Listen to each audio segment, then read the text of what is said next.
वह तो द्रव्य है इसलिए वह शब्द नहीं हो सकता। ये बात समझ में आती है। अब आप कह रहे हो कि वह शब्द नहीं है चूंकि वह गुण है, तो ये बात तो संगत नहीं हुई ना, क्योंकि जो गुण है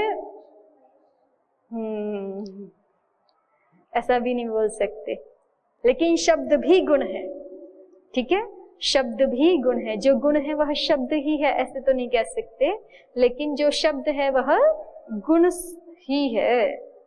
ठीक है, शब्द गुण ही है ना, एक गुण में तो और भी गुण आते हैं, इसलिए यहीं पे प्रश्न का समाधान मिलेगा। जिज्ञासु ने यही गलती की है जब उसने कहा है कि उत्तर संगत नहीं है कि गुणो नाम सह, और उसके पीछे हेतु क्या दे रहा है कि शब्द भी तो गुण ही है। तो शब्द भी तो गुण है ये तो ठीक है, लेकिन जो जो गुण है वह शब्द है, ये तो नहीं बनती ना व्याप्ति। तो यहीं पे जिज्ञासु की गलती हुई है, इसी को समाधान के रूप में देंगे। देखिए, ननु शब्दस्यापि गुणत्वात् गुणो नाम सह इति उत्तरम असंगतम। शब्द के भी गुण होने से गुणो नाम सह ये जो उत्तर दे रहे हो ये ठीक नहीं है, ऐसा जिज्ञासु शंका कर रहा है।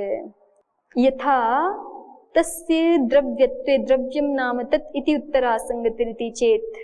यहाँ पे यथा शब्द जोड़ के पढ़ना चाहिए इस पंक्ति का अभिप्राय स्पष्ट करने के लिए। जिज्ञासु ही जो है वो एक दृष्टांत लेके आ रहा है कि यथा तस्य द्रव्यत्वे, कि जैसे मान लो कि यदि शब्द का द्रव्यत्व होता, ठीक है, माने शब्दाभिधेय क्या होता, यदि द्रव्य, शब्द का स्वरूप द्रव्य यदि होता, तो फिर हम ऐसा उत्तर नहीं दे सकते थे ना, नित्याह द्रव्यम नाम तत्, ऐसा उत्तर नहीं दे सकते थे फिर, क्योंकि शब्द भी यदि द्रव्य ही है तो नित्याह द्रव्यम नाम तत् ये कहना उचित नहीं है। तो उसी प्रकार से शब्द जब गुण ही है तो नित्याह गुणो नाम सह ये उत्तर देना ठीक नहीं है। यहाँ तक जिज्ञासु की बात पूरी हुई। ननु शब्दस्यापि गुणत्वाद् गुणो नाम सह इति उत्तरम असंगतम यथा तस्य द्रव्यत्वे द्रव्यम नाम तत् इति उत्तरासंगतिर् इति चेत। अब इति चेत से समाधाता प्रारंभ हो रहा है कि जिज्ञासु महोदय, आपने जो सारी बात कही है वैसा यदि आप कह रहे हैं, वैसा यदि आप स्वीकार कर रहे हैं तो न, आपकी बात ठीक नहीं है। क्यों? उक्त द्रव्याश्रितो गुणो नाम सह इत्यर्थात। उक्त द्रव्याश्रितः गुणो नाम सह, हमने ये नहीं कहा कि वो जो शुक्लः नीलः कपिलः आदि हैं वह ही शब्द है, ऐसे नहीं कहा ना हमने तो कहा है नित्याह, कि ये जो शुक्ल आदि है वह शब्द नहीं है। गुणो नाम सह, गुणो नाम सह ये हमने किसके बारे में कहा है? शुक्लः नीलः आदि के बारे में कहा है, वो गुण है। ठीक है, वो कैसे गुण है? उक्त द्रव्याश्रितो गुणो नाम सह। उक्त द्रव्याश्रित, जो पहले हम द्रव्य की बात कह के आए थे, यहाँ पे स्पष्ट कर रहा है समाधाता कि गुणो नाम सह इस पंक्ति का पूरा पूरा अर्थ है। हम ये मना नहीं कर रहे कि शब्द गुण नहीं है, लेकिन शब्द गुण किसी अन्य द्रव्य का है ना, आकाश द्रव्य का शब्द गुण है, ठीक है ना। और जब हम कह रहे हैं यहाँ पे इस प्रश्न के उत्तर में, जब हम कह रहे हैं यत्तर्हि तत् शुक्लो नीलः कपिलः कपोतः इति स शब्दः, इसके उत्तर में जब हमने कहा है नित्याह गुणो नाम सह, तो गुणो नाम सह का पूरा उत्तर है उक्त द्रव्याश्रितः गुणो नाम सह। जो पूर्व में उक्त द्रव्य है कौन? सासना, लांगूल, ककुद, खुर, विषाणी, अर्थ रूपम, ये जो उक्त द्रव्य है इसके आश्रित ये गुण हैं, ऐसा हम कह रहे हैं। कौन गुण? शुक्लः नीलः कपिलः कपोतः। नित्याः यह शब्द नहीं है, शुक्लः नीलः आदि यह तो उक्त द्रव्याश्रित, गोद्रव्याश्रित गुण है, ऐसा हमने कहा है। ठीक है, तो आप जो कह रहे हैं कि गुणो नाम सह ये उत्तर ठीक नहीं है क्योंकि शब्द भी तो गुण ही है, तो ये आपकी बात ठीक नहीं, क्योंकि शब्द गुण तो है लेकिन शब्द गुण आकाश द्रव्याश्रित है। और हमने यहाँ पे इस रूप में शुक्लः नीलः आदि के शब्द स्वरूपता का विरोध किया है कि ये तो उक्त द्रव्याश्रित, गो द्रव्याश्रित गुण है, ये शब्द रूप गुण थोड़े है। ये तो उनसे भिन्न, यद्यपि ये गुण है लेकिन ये शब्द रूप गुण नहीं है, ये उससे भिन्न गुण है। तो हमारा उत्तर गुणों नाम सह ये असंगत नहीं है। बस इसको थोड़ा अध्याहार करके ठीक से समझने की आवश्यकता है कि गुणों नाम सह कह रहे हैं हम, तो इसका अभिप्राय क्या है? उक्त द्रव्याश्रितो गुणों नाम सह। ठीक हुआ? आगे देखिए, भाष्य की पंक्तियां दोहराइए। अथ गौरित्यत्र कः शब्दः किं यत्तत् सासनालाङ्गूलककुदखुरविषाण्यर्थरूपं स शब्दः। तो कहा नित्याह द्रव्यम नाम तत्। अब जिज्ञासु की ओर से दूसरा प्रश्न आता है। जिज्ञासु दूसरा विकल्प प्रस्तुत कर रहा है कि अच्छा, द्रव्य शब्द नहीं है, सासनालांगुल ककुद खुर विषाण्य अर्थ रूप जो है वह शब्द नहीं है, ऐसा आप कह रहे हो, वह तो द्रव्य है। तो दूसरा जो हमें प्रतीति होती है, यत् तर्हि तद इंगितम चेष्टितम निमिषितम, वो जो हमें शरीर व्यापार या काय परिस्पंद, काय की क्रियाएं, या फिर जो हमें आंखों का भाव प्रतीत होता है, वह ही शब्द है क्या? यत्तर्हि तद इंगितम चेष्टितम निमिषितम स शब्दः, क्या वह जो इंगित है, चेष्टित है और निमिषित है वह ही शब्द है क्या? प्रदीप देखिए, अनेनैव न्यायेन गुणक्रिय सामान्यानां निराकृतेऽपि शब्दत्वे प्रपंचार्थं तच्चोद्यपूर्वकं निराकरोति।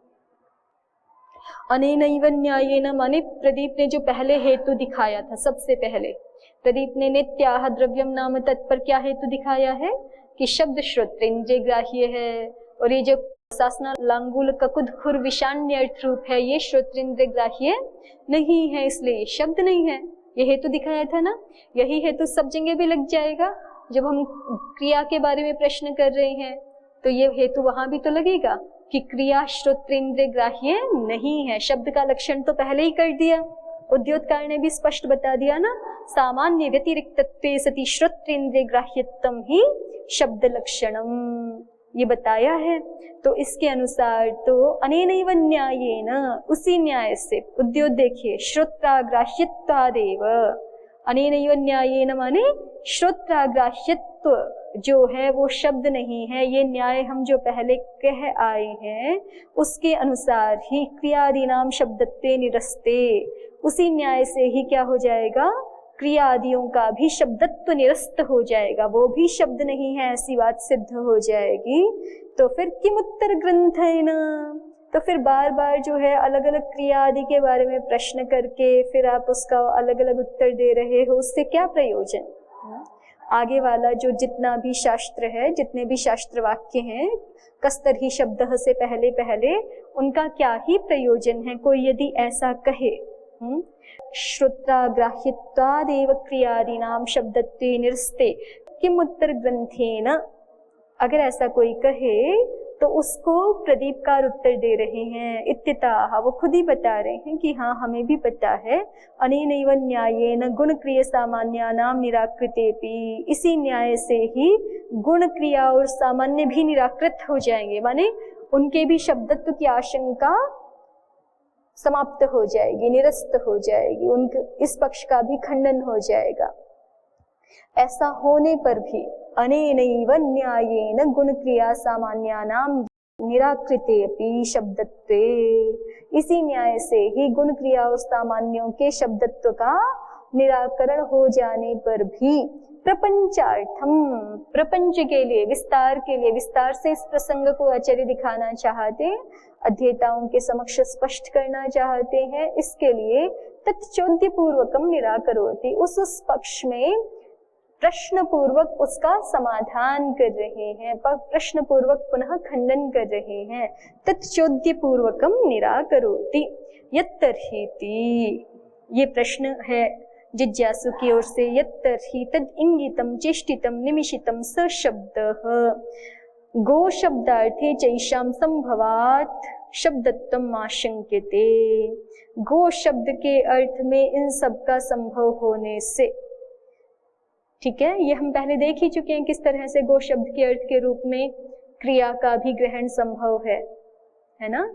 गो शब्द बोलते हैं तो अर्थ का ज्ञान होता है, और अर्थ और क्रिया का परस्पर अभेद है, क्योंकि अर्थ क्रियावान है, व्यक्ति है अर्थ, वो क्रियावान है, और क्रिया के साथ उसका अभेद है। तो तद अभिन्न अभिन्न न्याय से गो शब्द का भी और इन क्रियाओं का भी, तद इंगित आदि क्रियाओं का भी अभेद है, तो उनके बारे में शब्दत्व की आशंका हो सकती है।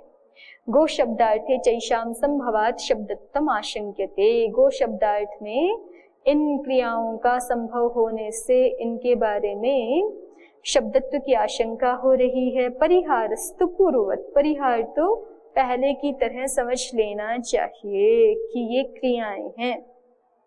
तत्र इंगितम अभिप्रायस्य सूचकः शरीर व्यापार। आचार्य ने क्रिया को दिखाने के लिए 3 अलग अलग शब्द प्रयोग किए ना, इंगितम, चेष्टितम, निमिषितम, तो उनमें थोड़ा थोड़ा उनका अर्थभेद होना चाहिए। वो क्या है? तो इंगितम माने अभिप्रायस्य सूचकः शरीर व्यापार। हम किसी अभिप्राय को, विशेष को सूचित करने के लिए कोई शरीर क्रिया करते हैं कभी कभी, है ना, करते हैं बहुत बार, ठीक है। तो अभिप्राय के सूचक शरीर व्यापार भी होते हैं। चेष्टितम काय परिस्पंदः, कोई अभिप्राय विशेष तो नहीं दिखाना चाहते, लेकिन फिर भी हम थोड़े हिलते डुलते रहते हैं। गाय अपने कभी कान हिलाए, कभी पूंछ हिलाए आदि, ठीक है। और निमिषितम अक्षी व्यापार भी होता है, आंखों को हम इधर उधर करते रहते हैं, देखते रहते हैं, भाव भी होते हैं। तो ये सारे अक्षी व्यापार, काय परिस्पंद और अभिप्राय से सूचकः शरीर व्यापार, ये सारी क्रियाएं हैं। और ये क्रियाएं भी शब्द नहीं हैं, क्योंकि ये श्रोत्र के द्वारा ग्राह्य नहीं है। उद्योतः, प्रथम पंक्ति हम देख ही चुके हैं। प्रथम पंक्ति भूमिका है अनेनैव न्यायेन की, कि अनेनैव न्यायेन ये प्रदीपकार ने पंक्ति क्यों प्रारंभ की? क्योंकि किसी जिज्ञासु को शंका हो सकती है कि श्रोत्राग्राह्यत्वादेव क्रियादीनां शब्दत्वे निरस्ते किमुत्तर ग्रंथेन। श्रोत्रादियों के द्वारा अग्राह्य है सारी की सारी क्रियाएं, और आगे भी जो गुण आदि दिखा रहे हैं, सामान्य आदि दिखा रहे हैं, वो सारे श्रोत्रेंद्र के द्वारा अग्राह्य हैं।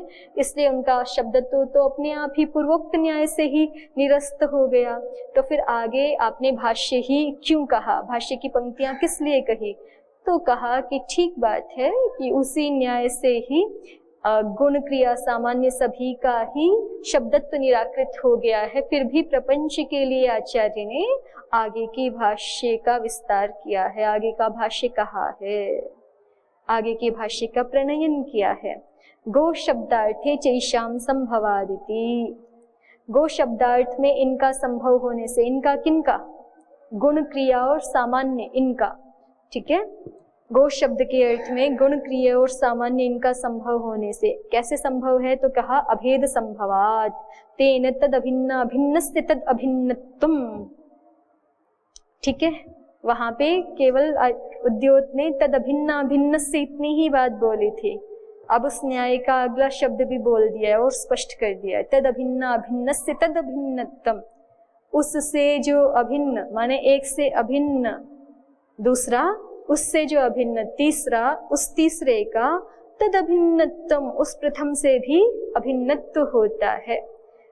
तद अभिन्नस्य अभिन्नस, तद अभिन्न अभिन्नस्य, उससे जो अभिन्न, प्रथम से जो अभिन्न द्वितीय, द्वितीय से अभिन्न जो तृतीय, उस तृतीय का तद अभिन्नत्वम, प्रथम से भी अभिन्नत्व ही होता है। तद अभिन्न अभिन्नस्य तद अभिन्नत्वम इति न्यायेन शब्दत्व आशंका तेषाम् इति भावः, ये हम पहले देख ही चुके।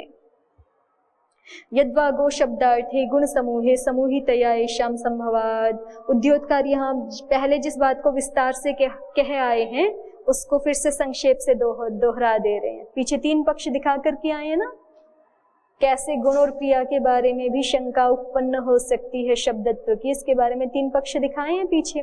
उसी में से 2 को फिर से उद्धृत कर दिया है कि तद अभिन्न अभिन्न से तद अभिन्नत्वम न्याय से गुण और क्रिया के बारे में शंका हो सकती है।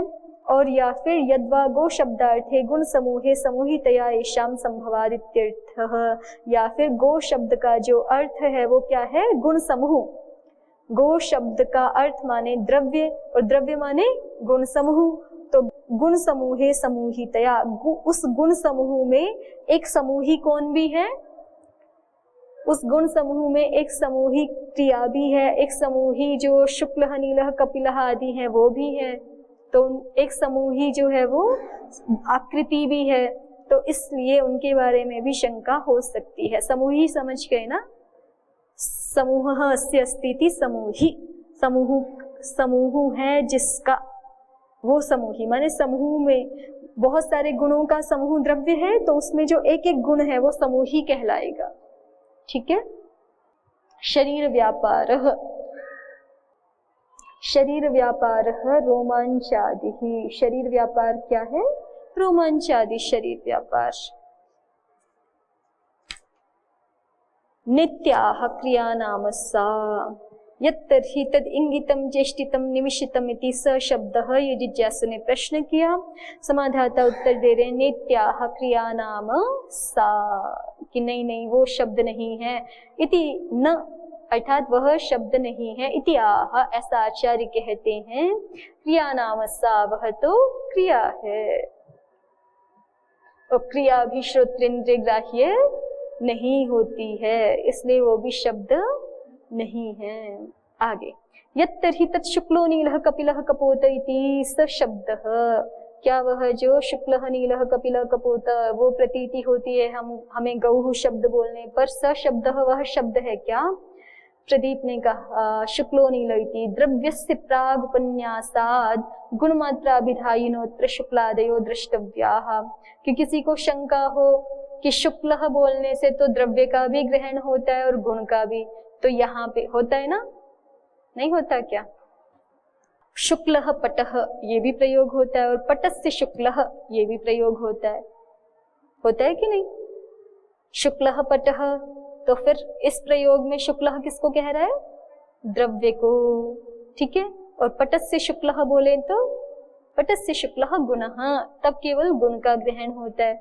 तो शुक्ल शब्द का लोक व्यवहार ऐसा है कि वो गुण को भी कह सकता है, उसमें गुण को भी कहने का सामर्थ्य है, और उसमें गुणी को भी माने द्रव्य को भी कहने का सामर्थ्य है।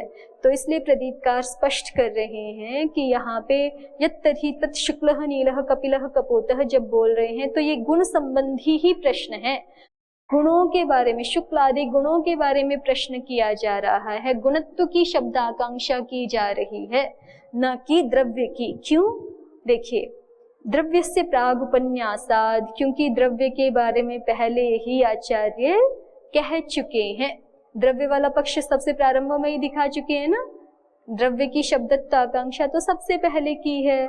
किम यत्तत् सासना लांगूल ककुद खुर विषाण्यर्थ रूपम स शब्दः इति, ऐसा कह करके तो फिर से द्रव्य के शब्दत्व की आशंका क्यों करेंगे। तो इसलिए यहाँ पे यद्यपि शुक्ल से द्रव्य को भी लेना संभव है, फिर भी द्रव्य को नहीं लिया जाएगा, गुण को ही लिया जाएगा।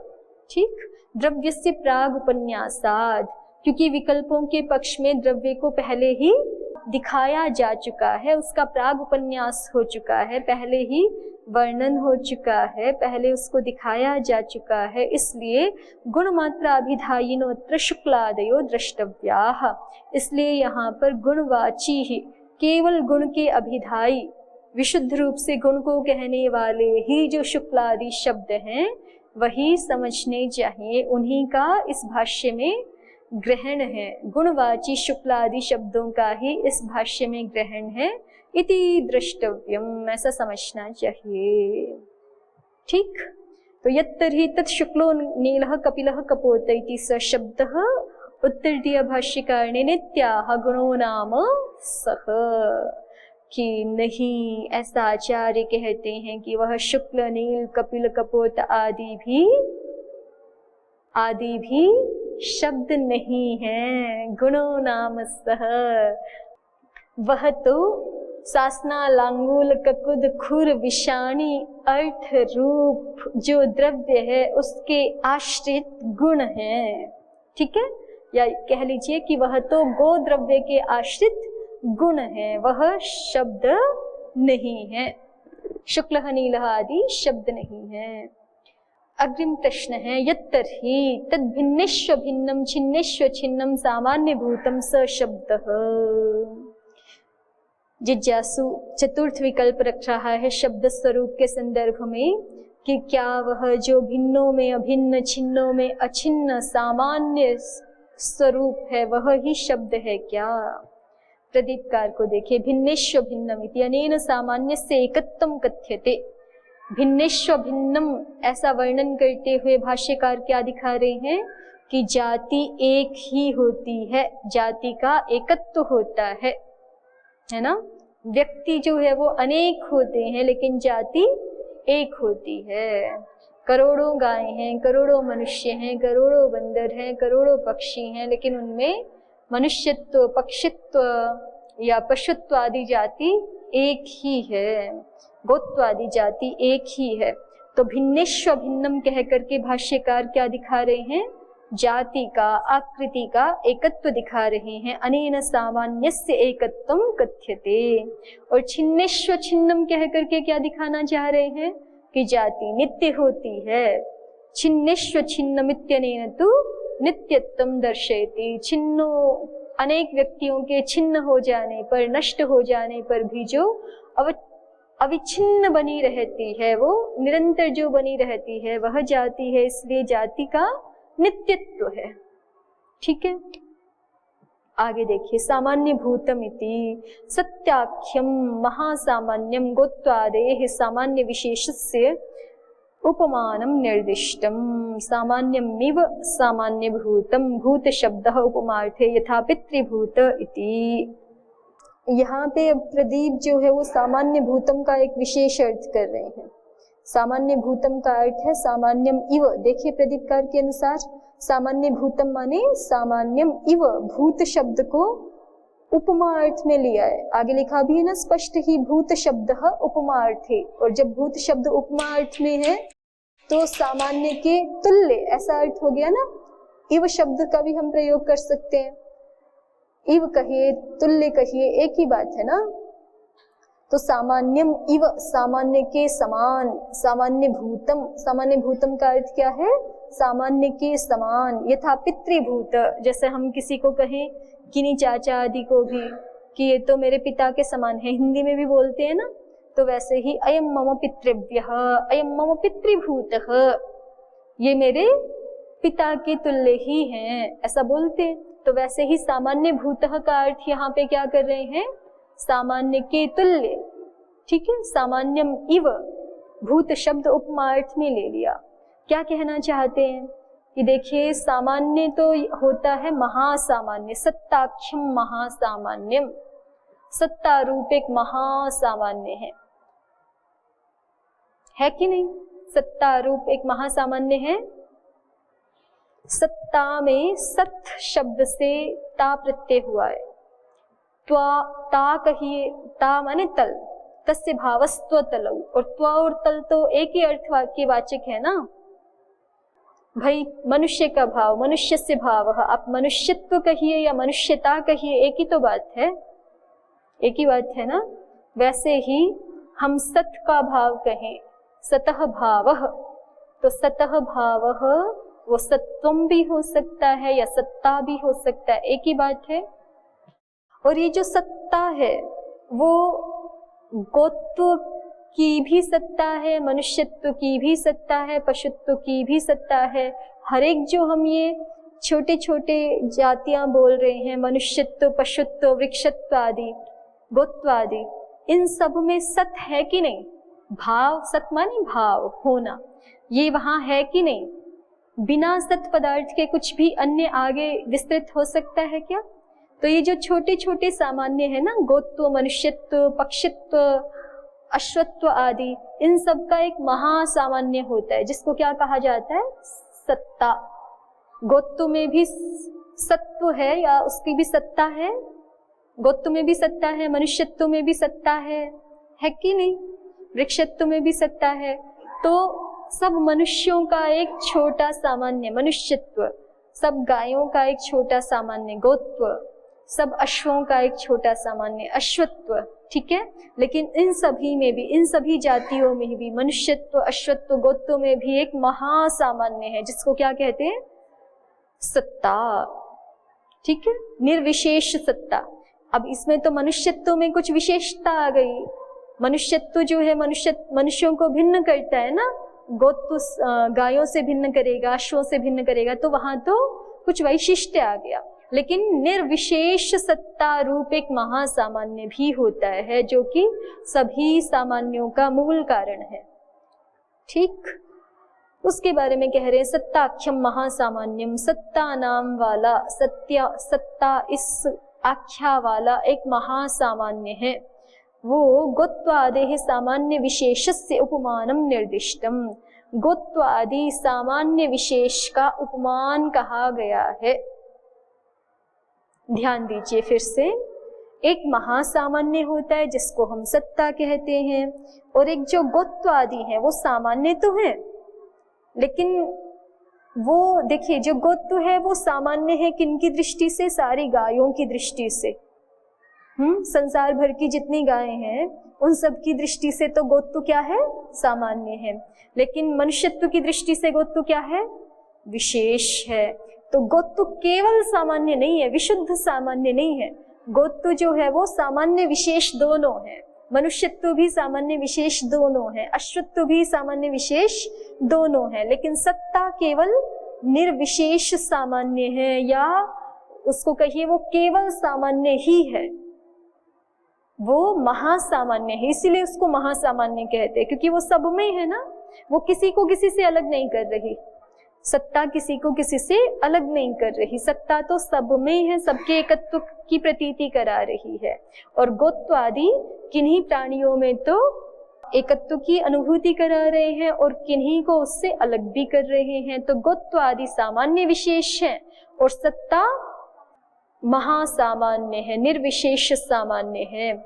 तो उपमा दे करके बता रहे हैं सामान्य भूतम, गोत्व आदि जो सामान्य विशेष हैं, जो कि कैसे हैं? सामान्य की तरह ही है, महासामान्य की तरह ही जो गोत्व आदि सामान्य विशेष हैं। ठीक है, फिर से इस पंक्ति को देख लीजिए। सामान्य भूतमिति सत्ताख्यम महासामान्यम गोत्वादेह सामान्य विशेषस्य उपमानम निर्दिष्टम। सत्ताख्य जो महासामान्य है वो गोत्वादि सामान्य विशेष के उपमान के रूप में यहाँ निर्दिष्ट किया गया है। उपमा दे के हम वस्तुओं को समझाते हैं ना, जैसे पितृभूतः अयम, ये मेरे पिता के तुल्य हैं, तो ये उपमा दे करके समझा रहे हैं। तो उसी तरह से जो गाय में जो एक ऐसा तत्व जो कि सामान्य की तरह है, महासामान्य की तरह है, माने कि गोत्व, वह ही शब्द है क्या? तो गोत्व की उपमा यहाँ किससे दी जा रही है? महासामान्य से दी जा रही है। इसलिए सामान्य भूतम शब्द का ये अर्थ किया है प्रदीप ने। सामान्य भूतम अर्थात सामान्यम इव सामान्येन तुल्यम यद गोत्वम स शब्दः। इस पंक्ति का अभिप्राय ये हो गया, यत् तर्हि तद् भिन्नेष्व भिन्नम छिन्नेष्व छिन्नम सामान्य भूतम स शब्दः। गो व्यक्ति में हमें जो भिन्नों में अभिन्न, छिन्नों में अछिन्न गोत्व प्रतीत होता है, जो कि महासामान्य के जैसा है, वह शब्द है क्या? ठीक है, सामान्यमिव सामान्य भूतम भूत शब्दः उपमार्थे यथा पितृभूतः इति। अब इसका उद्योत हम अग्रिम कक्षा में देखेंगे।